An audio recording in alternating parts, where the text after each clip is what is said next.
followed immediately by 3 more texts asking when forever might end, and if we could please just meet for coffee next week. So much for respecting boundaries. The weekend was actually peaceful. Amara's roommate Margaret was out of town visiting her parents, so we had the place to ourselves. We ordered in, did face masks, watched all 3 Magic Mike movies, for the plot, obviously, and I went a full 24 hours without checking my phone. It felt like coming up for air after being underwater.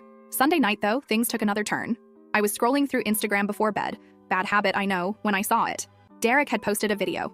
Not just any video, a public apology. To me, tagged me in it and everything. 4 minutes and 27 seconds of him sitting in his car, looking directly at the camera with red-rimmed eyes, telling everyone who saw that horrible TikTok how sorry he was, how much he regrets hurting the most beautiful person inside and out that he's ever known, and how he's learning to be a better man. The comments were a mess. Some people praising him for taking accountability, barf. Others calling him out for making my humiliation about him again. His buddy Xavier commenting, "Stay strong, bro," like Derek was the victim here. I couldn't sleep after that. Kept thinking about how even his apology was public. Even his supposed rock-bottom moment was carefully filmed, probably with multiple takes, posted at optimal engagement hours, 8 p.m. on a Sunday. Monday morning, I decided I needed to go back to my own apartment. Amara had been amazing, but I couldn't hide at her place forever. Plus, her hot water heater had been acting up all weekend, and cold showers in February are not the vibe.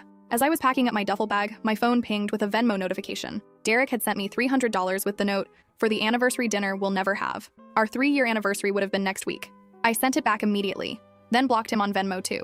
The drive back to my apartment felt like going to a job interview I knew I'd bomb. Every red light had me checking my rearview mirror, half expecting to see Derek's car pull up behind me. But my apartment building was Derek-free when I arrived. My neighbor, Mrs. Rogers, nodded at me in the hallway like I hadn't been gone for over 2 weeks. My plants were all dead, RIP to my supposedly impossible-to-kill snake plant. The air smelled stale and slightly like the Indian takeout I'd forgotten in the fridge. It felt both strange and familiar, like putting on jeans that don't quite fit anymore. And then I saw them, post-it notes, everywhere. On my bathroom mirror, "I miss your smile." On my fridge, "Remember our first date here?"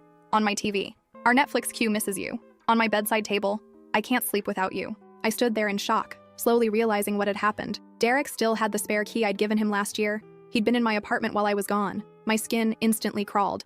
I checked all the closets, under the bed, behind the shower curtain, half convinced he might be hiding somewhere. He wasn't, but the violation of my space felt just as creepy. I called my landlord immediately and explained the situation. He agreed to change my locks the next morning. Then I systematically went through my apartment, removing every single post-it note and ripping them into tiny pieces. Petty? Maybe. Satisfying? Absolutely. That night was my first one back in my own bed.